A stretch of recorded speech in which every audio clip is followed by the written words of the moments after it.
মহান ভূমিকা রয়েছে।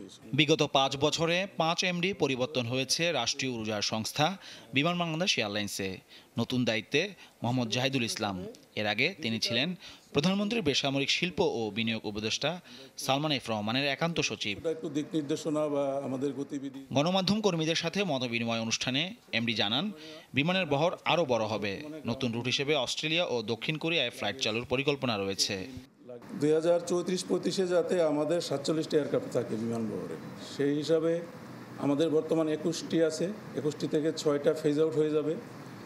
টোটাল মোট 32টা এয়ারক্রাফট আমরা পরিকল্পনা করছি, যেভাবেই হোক, যেই সোর্স থেকেই হোক আমাদের বহরে অ্যাড করতে হবে, either purchase or lease or other কোনো মেকানিজম, যাই হোক, সেটা হলো আমাদের প্রত্যাশা।